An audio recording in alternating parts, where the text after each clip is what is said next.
प्रश्न है मनीष जैन दमोई से कि श्रावक को अंतराय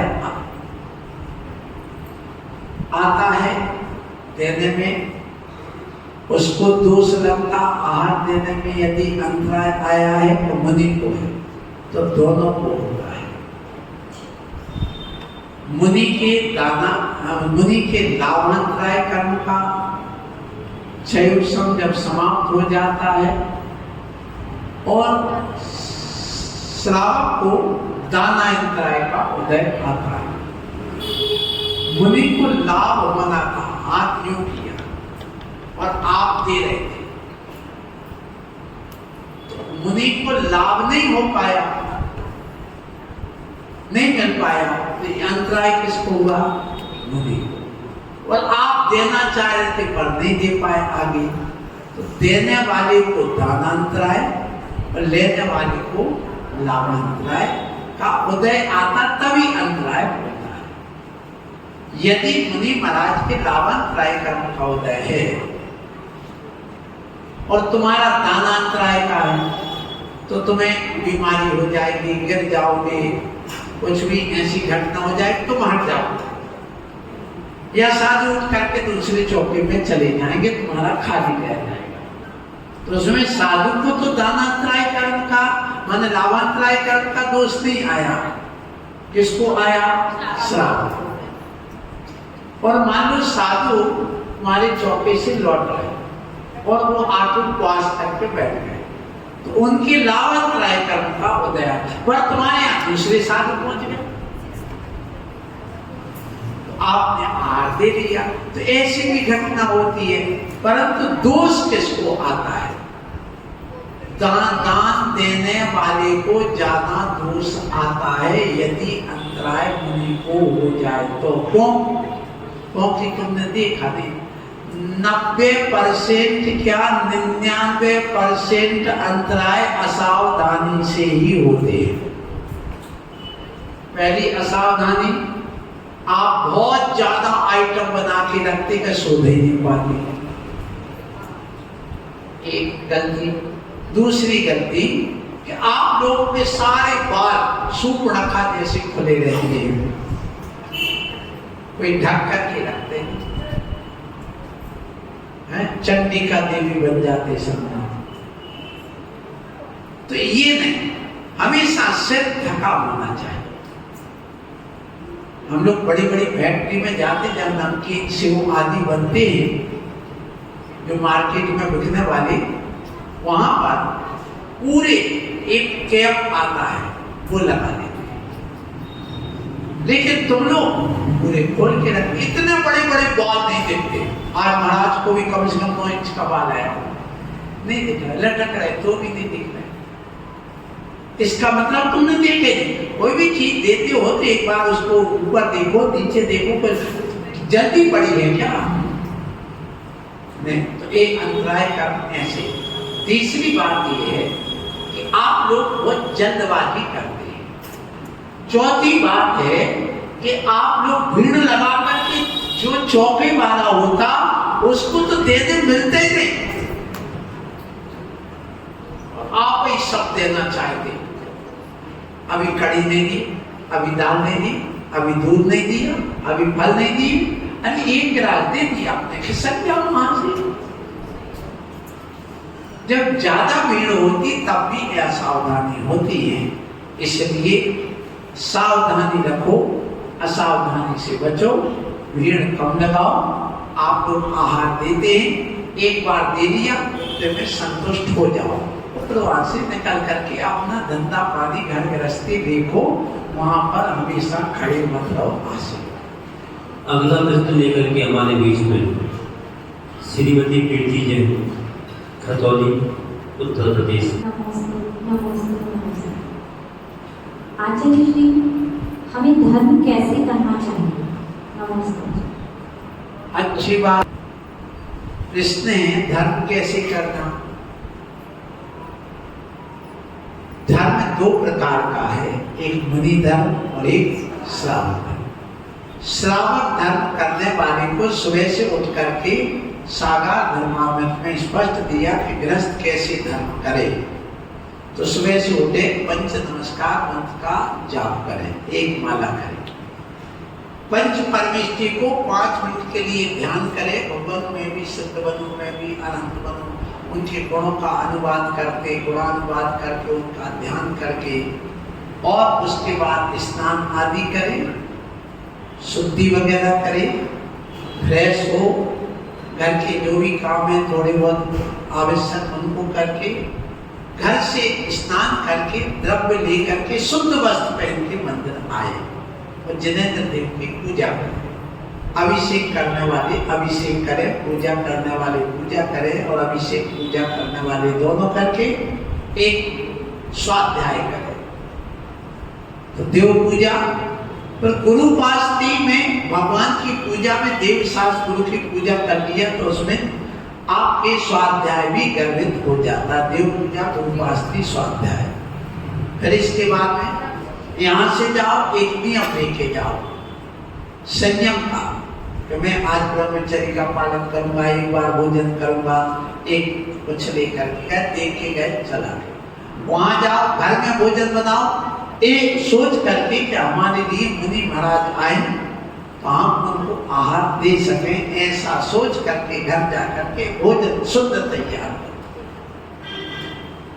फिर वहां पर भोजन बना लो, तैयार कर लो। यदि मुनि महाराज है तो पड़गा लो, नहीं है तो भावना करके भवन सब मुनियों का आहार निरंतर आए हो।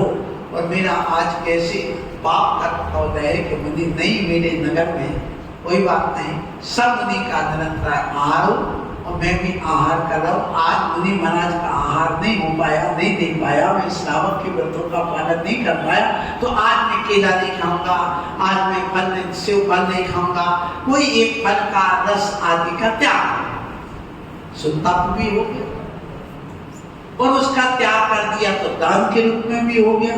तो इस प्रकार से वह करता है। तो शाम को पुनः आता, भगवान की आरती करेगा, स्वाध्याय करेगा, जाप करेगा, घर जाएगा, और फिर इसके अलावा ये तो दैनिक कार्य हो गया। अब वो क्या करेगा? गृहस्थ है, स्वाधार संतोष व्रत लेगा और पति व्रत लेगा, और उस स्वाधार संतोष महिला पति व्रत धर्म पालन करेगी, रात्रि भोजन त्याग करेगी, बाजार की अभक्ष वस्तुओं का सबका त्याग करेगी, और हमेशा घर में शुभ अच्छे परिणाम करेंगे। न्याय नीति से वह धनोपार्जन करेंगे, और अपने उपाय पार्जित धन में से 10-15% दान में भी निकालेंगे, चाहे वो चौके के रूप में निकालें, चाहे मंदिर निर्माण के रूप में, शास्त्र प्रकाशन के रूप में, मुनियों के व्यवहार के रूप में। अधिकतम 25% वह दान में निकाल करके उस पैसे को लगाएगा, और अंत में जाकर के व्रत लेकर संलेखना लेगा। यही श्रावक धर्म है।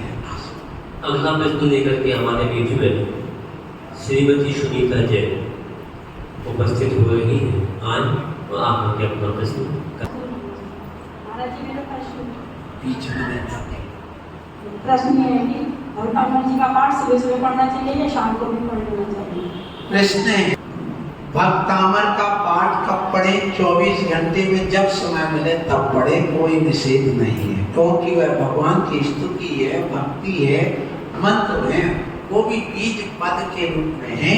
आचार्यों के लिखे हुए भक्तामर प्रणत मौलमणि मणि प्रमाणा उद्योतकम दलित पाप तमोबतानम सम्यक प्रणम्य जिन पाद युगम युगादा बालम बनम भव, आप सबको याद है।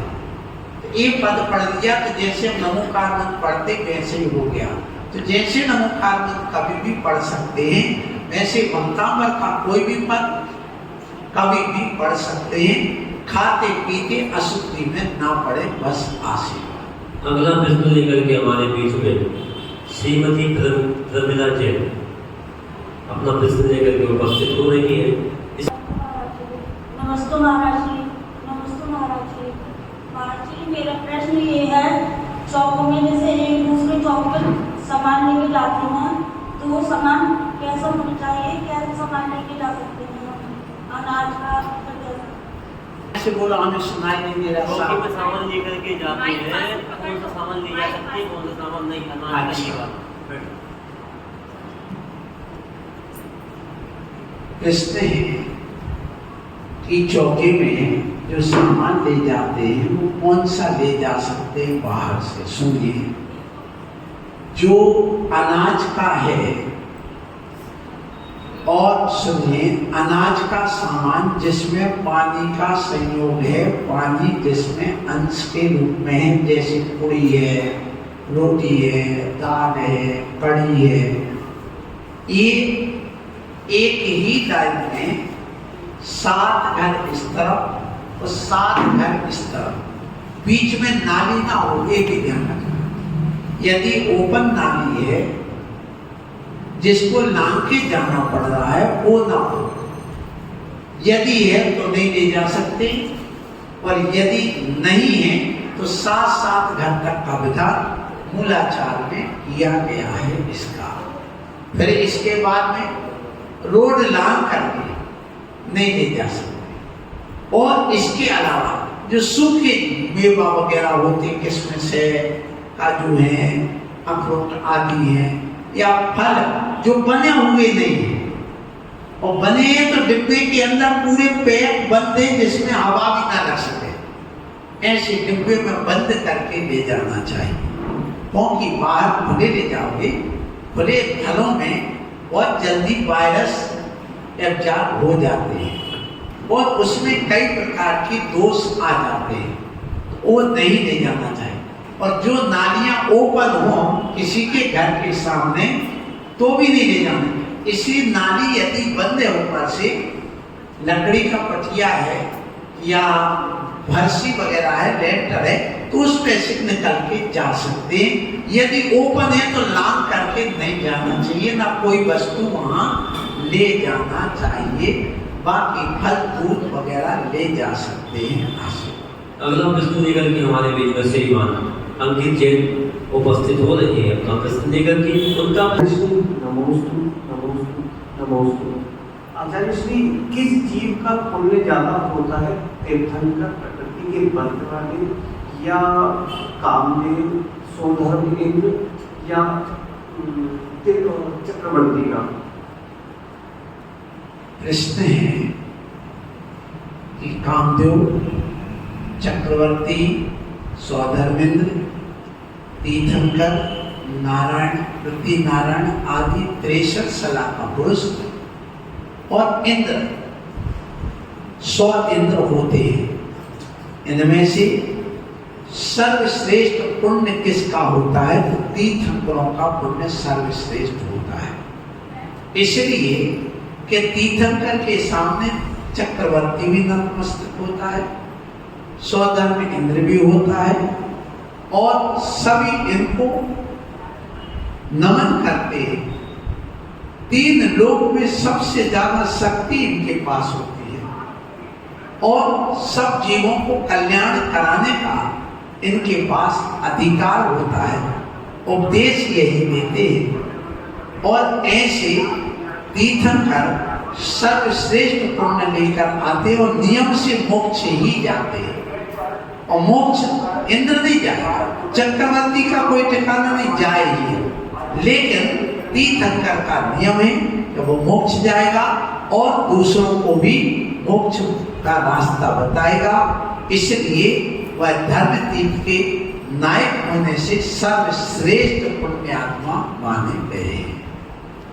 अगला प्रश्न लेकर के हमारे बीच में अरविंद जी उपस्थित हो रहे हैं। आए माइक ऊपर।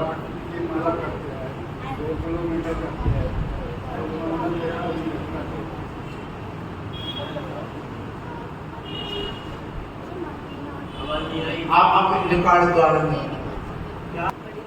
आपका प्रश्न है कि हम चल रहे हैं तो चलते चलते मंत्र जाप करते हैं तो उसमें दोष आता है? हाँ, आता है,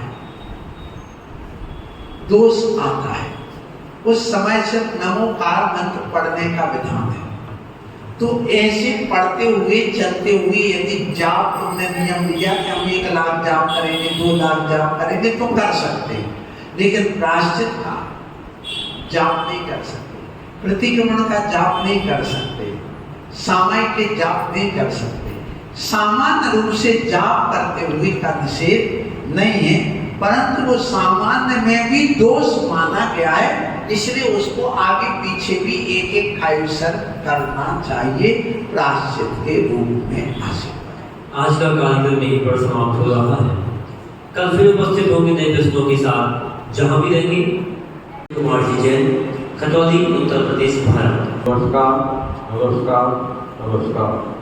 आचार्य श्री, मेरा प्रश्न ये है, जब हम 6 आवश्यक श्रावकों के पढ़ते हैं तो उसमें स्वाध्याय तो आता है, और जब मुनि के 6 आवश्यक पढ़ते हैं उसमें स्वाध्याय आता नहीं, जबकि मुनिराज हमेशा ज्ञान कर दी करते हैं, तो ये बहुत अच्छी बात।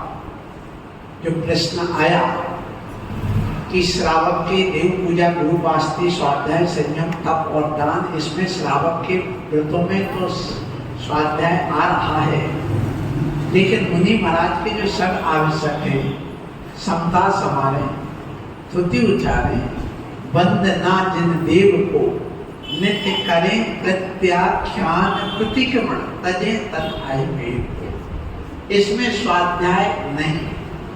लेकिन दौलत राम जी ने श्रुति द्युति करके स्वाध्याय को भी सठ आवश्यक में मुनि के भी दिया है, लेकिन मूलाचार में स्वाध्याय को सठ आवश्यक में स्वीकार नहीं किया है, क्योंकि मुनि महाराज का स्वाध्याय निरंतर चलता रहता है। वे स्व माने अपने, अध्याय माने विषय, अपने आत्मा का विषय बना करके हमेशा तल्लीन रहते हैं, तो उनके सामायिक के अंतर ही स्वाध्याय आ जाता है। तो समता समारे, स्तुति करते उसमें भी स्वाध्याय का आ जाता है, वंदना प्रतिक्रमण करते उसमें भी स्वाध्याय आ जाता है, और प्रत्याख्यान और प्रतिक्रमण और कायोत्सव करते हैं उसमें भी। इसलिए यद्यपि मुनि महाराज के जो सठ आवश्यक के अलावा 28 जो कायोत्सर्ग होते हैं, उन 28 कायोत्सर्ग में स्वाध्याय के कायोत्सर्ग आते हैं। कितने? 6 नहीं 12। कितने? 12 आएंगे। 12 क्यों? एक बार के स्वाध्याय में 3 कायोत्सर्ग होते हैं। सुबह का स्वाध्याय, अपराह्न का स्वाध्याय, पूर्व रात्रि और अपराह्न, ऐसे 12 कायोत्सर्ग स्वाध्याय के आते हैं। प्रतिक्रमण के आएंगे कितने? प्रतिक्रमण के कायोत्सर्ग कितने आते हैं? 8 आएंगे। कितने? 8। तो 12 और 8 20। वंदना के 2, तो 3 काल की वंदना करेंगे तो 6 हो जाएंगे, तो कितने हो गए? 26। और 2 आते हैं रात्रि योग निष्ठापन और प्रतिष्ठापन। ऐसे कुल मिलाकर के मुनि महाराज के 28 कायोत्सर्ग में स्वाध्याय के कायोत्सर्ग आ जाते हैं। वो कायोत्सर्ग करके अपना निरंतर चलता रहता है, लेकिन सब आवश्यक में प्रतिक्रमण और प्रत्याख्यान दे दिया गया है, वहाँ स्वाध्याय नहीं दिया है, क्योंकि मुनि महाराज हमेशा स्वाध्याय में मग्न रहते हैं, उनको अलग से करने की जरूरत नहीं। अगला प्रश्न लेकर के हमारे बीच में छोटा सा बालक सिद्ध जैन अपना प्रश्न लेकर के उपस्थित हो रहा है। मेरा प्रश्न ये है कि चौकों के कमरे में एक खाना खाना चाहिए या नहीं? चौकों के कमरे में खाना खाना चाहिए या नहीं? बहुत अच्छा है। ये जो चौके में हम लोग 16 के वस्त्र मंदिर के पहन के चले जाते हैं, तो उसमें आहार देना और उन वस्त्र को पहन करके आहार स्वयं भोजन करना चाहिए कि नहीं? सुनो, पहली बात तो ये है कि मंदिर के पूजन के वस्त्र पहन करके चौके में परिवहन की क्रिया नहीं करना चाहिए। मंदिर के वस्त्र मंदिर में ही रहना चाहिए और पूजन तक ही सीमित रहना चाहिए। आहार में वो वस्त्र उपयोग में नहीं करना चाहिए, क्योंकि जूठन आदि भी लग सकती है। एक बात। दूसरी बात है कि जो मंदिर के वस्त्र पहन के जाते हैं या मुनि महाराज को आहार देने के जो वस्त्र तुम घर में पहनते हो, इन दोनों में अंतर है। तो गृहस्थ के जो स्वयं के वस्त्र हैं वो जो पहन करके अपना आहार कर सकता है, उसमें निषेध नहीं।